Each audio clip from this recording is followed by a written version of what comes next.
नमस्कार दोस्तों, स्वागत है आपका मेरे चैनल साइकोलॉजी विथ रजनी में। दोस्तों, पिछले वीडियो में हमने स्टेजेस ऑफ साइकोलॉजी के बारे में पढ़ा था, जिसमें हमने 16वीं सदी, 17वीं सदी और 19वीं सदी के बारे में मुख्य बिंदु 19वीं सदी के मनोवैज्ञानिकों के विचारधाराओं के बारे में हमने पढ़ा था। आज हम लोग उससे 20वीं सदी के मनोवैज्ञानिकों के विचारधाराओं के बारे में पढ़ेंगे। तो चलिए दोस्तों, स्टार्ट करते हैं आज का video. Psychology with Rajni my channel name, और हमारा जो आज का विषय है वो स्टेजेस ऑफ साइकोलॉजी है। और हम जिसमें हम लोगों ने 16वीं सदी, 17वीं सदी और 19वीं सदी के बारे में पढ़ लिया था। आज हम लोग 20वीं सदी यानी कि 20th सेंचुरी के बारे में पढ़ेंगे। 20th सेंचुरी यानी कि 20वीं सदी में बताया गया है कि मनोविज्ञान व्यवहार का विज्ञान का अध्ययन है, यानी कि जिसमें व्यवहारों का अध्ययन 20वीं सदी में शुरू किया गया था। यानी कि साइकोलॉजी एज द स्टडी यानी कि साइंस ऑफ बिहेवियर को कहते हैं।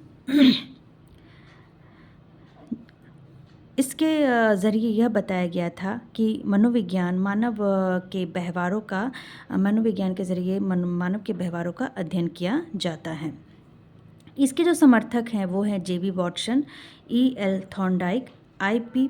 पावलव, Pillsbury, McDougall, Judd, Terman, Hull और एडवन गुथरी और वुडवर्थ है।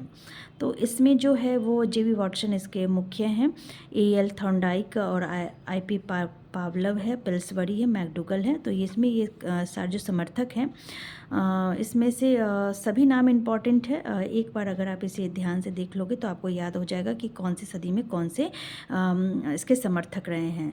तो जब भी इससे जो रिलेटेड क्वेश्चन होंगे वो यही होंगे कि 16वीं सदी में ये जो मनोवैज्ञानिक है वो किस सदी के समर्थक हैं, या फिर 16वीं सदी में इन्होंने किस किस मनोवैज्ञानिकों ने समर्थन दिया था। तो इस चीज़ को आप थोड़ा मतलब अच्छे से देख लेना कि इसके समर्थक कौन कौन है। तो इसके समर्थक है JB Watson, Thorndike, I.P. Pavlov, Pillsbury, McDougall, Judd, Terman, Hull, Edwin गुथरी और वुडवर्थ। आलोचना इन्होंने क्या किया था कि 19वीं सदी के चेतना के मनोवैज्ञानिकों की इन्होंने आलोचना की थी। इन्होंने जो आलोचना की थी वो चेतना के मनोवैज्ञानिकों की थी। और चेतना के जो प्रबल समर्थक कौन थे, तो वुंट थे, टिश्नर थे। तो इसमें मतलब कुछ जो मनोवैज्ञानिक हैं जो उन्होंने अपने अपने कुछ थॉट्स, अपने अपने कुछ इसमें विचारधाराएं दी हैं, वो बताई हैं। तो एक बार हम लोग देख लेते कि वुडवर्थ ने क्या कहा है। मनोवैज्ञानिकों ने सबसे पहले आत्मा को छोड़ा, उसके बाद मन मस्तिष्क को छोड़ा, उसके बाद चेतना का परित्याग किया और आज यह व्यवहार को अपनाता है। यह कथन किसका है, तो वुडवर्थ का है। तो सबसे पहले तो आत्मा का विज्ञान था, जिसे सीधे सीधे नकार दिया गया। फिर यह मन मस्तिष्क का विज्ञान बना, जिसे नकार दिया गया। फिर चेतना का विज्ञान बना, जिसे भी नकार दिया गया। और आज यह व्यवहार को अपनाता है। और यह कथन किसका है, तो वुडवर्थ का है। विलियम मैकडूगल ने अपनी पुस्तक आउटलाइन ऑफ साइकोलॉजी कब लिखी थी, तो 1905 में लिखी थी। ठीक है, जिसके 16वें पृष्ठ पर चेतना शब्द की भरसक निंदा की है और इस शब्द को बहुत ही बुरा, रूढ़, प्राचीन शब्द और बेकार शब्द कहा है। तो इससे भी रिलेटेड आपको क्वेश्चन बन सकता है कि आउटलाइन ऑफ साइकोलॉजी किसने लिखी, तो विलियम मैकडूगल ने लिखी। और कब लिखी, तो 1905 में लिखी। और इसने अपने इस पुस्तक में क्या कहा है, तो यह जो पुस्तक है जिसे हम आउटलाइन ऑफ साइकोलॉजी कहते हैं, यह इसके जो 16वें पृष्ठ में उन्होंने चेतना को बहुत ही बुरा, भला कहा है। इसे एक बेकार शब्द कहा है, रूट शब्द और प्राचीन शब्द कहा है। और साथ ही साथ इन्होंने यह भी लिखा है कि यह मनोविज्ञान का दुर्भाग्य है कि चेतना शब्द आधुनिक प्रचलन में आ गया। तो ये जो शब्द हैं, जो उनके विचार हैं, इस चीज़ को आप अच्छे से देख लेना कि किसने क्या कहा है, किसके क्या कथन है। तो इसमें हमने दो मनोवैज्ञानिकों के कथन को समझा है। पहला है वुडवर्थ का कथन और दूसरा है मैकडूगल का कथन। तो आप इन दोनों कथनों को समझ लीजिएगा, अच्छे से लर्न कर लीजिएगा कि इस दोनों जो मनोवैज्ञानिक है उन्होंने अपने अपने कथन में क्या कहा है।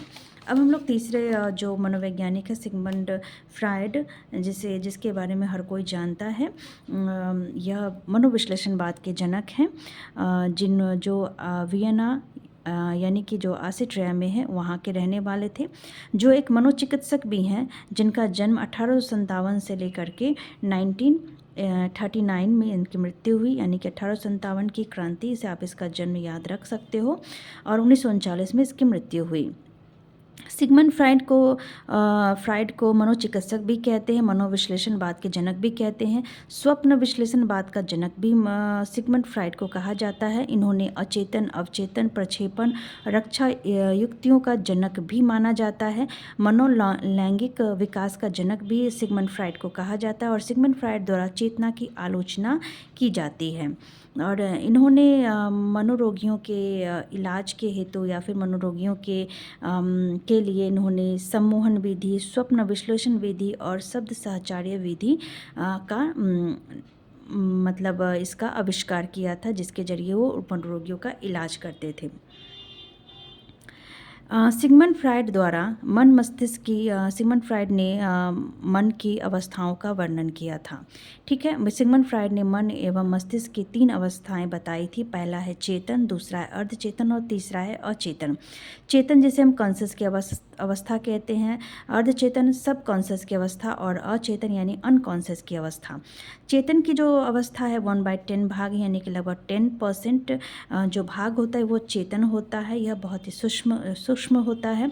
तो और जो अर्धचेतन उसको उन्होंने 0% माना था, और अचेतन को उन्होंने विशाल खंड माना था, जिसे उन्होंने 9/10 यानी कि 90% माना था। तो इन्होंने जो कहा है उसके अनुसार जो हम देख रहे हैं वो चेतन है, और फिर दूसरी चीज़ देखते हैं, पहली चीज़ अचेतन में चली जाती है।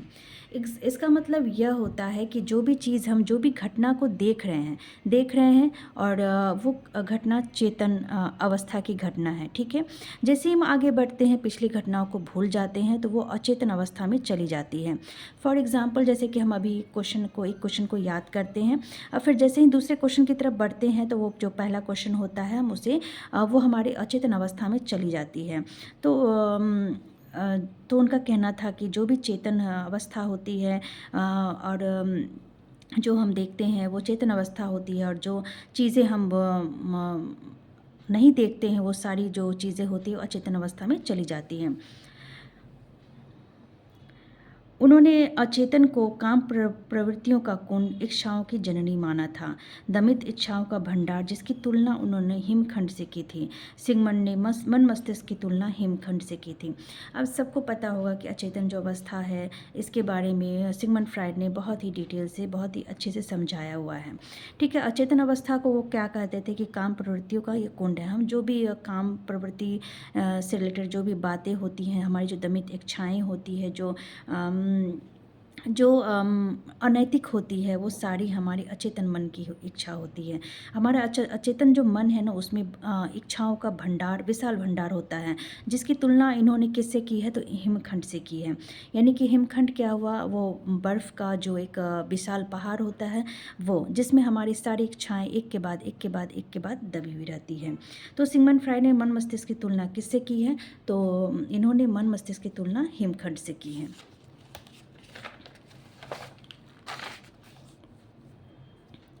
इन्होंने कुछ एग्जाम्पल भी दिए हैं कि पानी से भरा बर्तन लो और बर्फ़ के छोटे टुकड़े को डालो, और जो 10% दिखता है और जो 90% डूबा रहता है, यानी जो दिखता है वो अर्थात 10% का हिस्सा चेतन अवस्था और 90% का हिस्सा अचेतन अवस्था। जैसे कि इस एग्जाम्पल से साफ साफ पता चलता है कि मान लीजिए कि हमारा हम जो देखते हैं ना, वो हमारा चेतन अवस्था, और जो हमारे अंदर दब जाता है, हमारे जो मन में जो सारी इच्छाएँ रहती है, वो अचेतन अवस्था की होती है।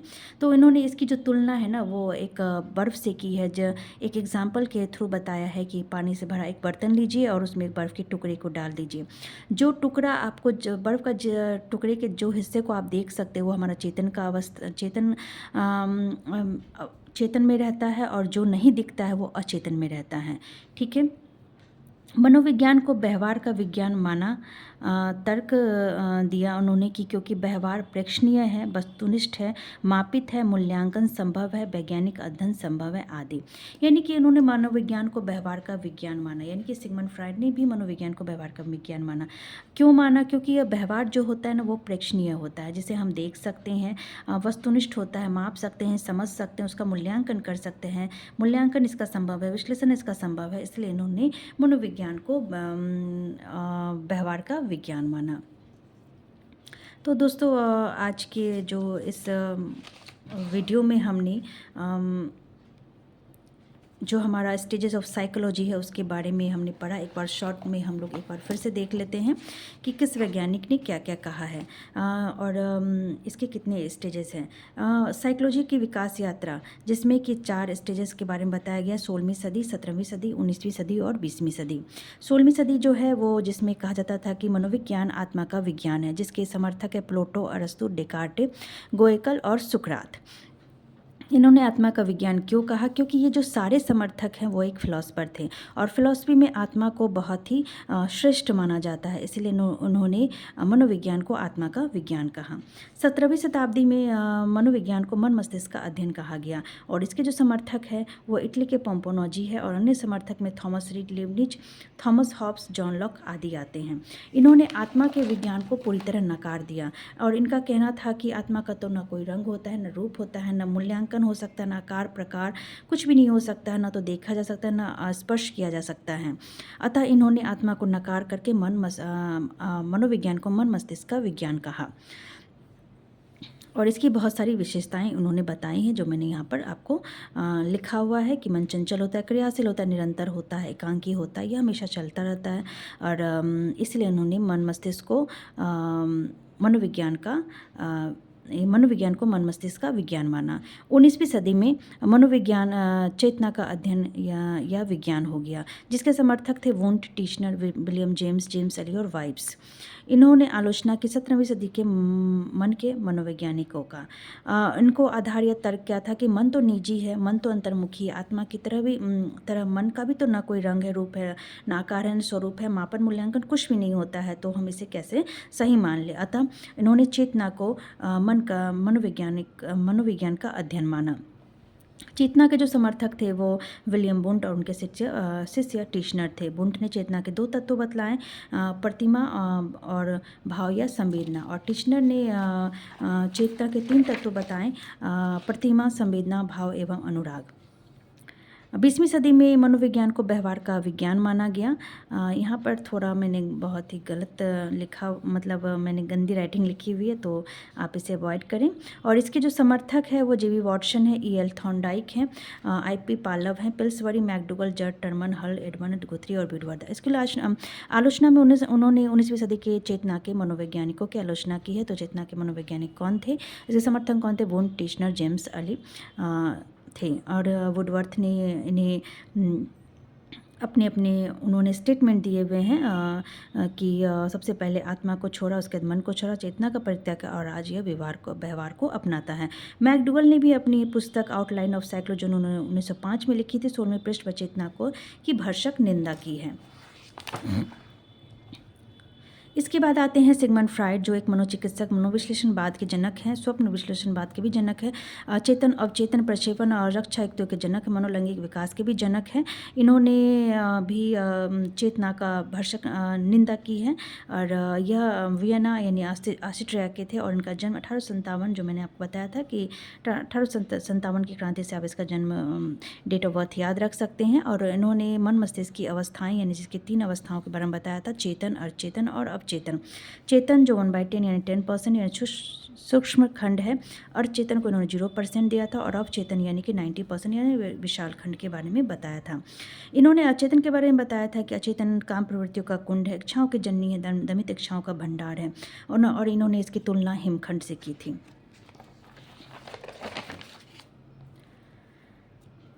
और सिगमंड फ्राइड ने मनोविज्ञान को व्यवहार का विज्ञान माना, क्योंकि व्यवहार प्रेक्षणीय है, वस्तुनिष्ठ है, मापित है, मूल्यांकन संभव है, अतः वैज्ञानिक अध्ययन संभव है, अतः मनोविज्ञान को उन्होंने व्यवहार का विज्ञान माना। तो दोस्तों, आज के वीडियो में हमने जाना कि स्टेजेस ऑफ साइकोलॉजी क्या क्या हैं, और कौन कौन से वैज्ञानिकों ने कौन कौन सी सदी में समर्थन दिया है। तो आपको अगर वीडियो उपयोगी लगा हो तो मेरे चैनल को लाइक करें, सब्सक्राइब करें। अगले वीडियो में हम लोग इसके नेक्स्ट टॉपिक को पढ़ेंगे। तो मिलते हैं अगले वीडियो में। धन्यवाद।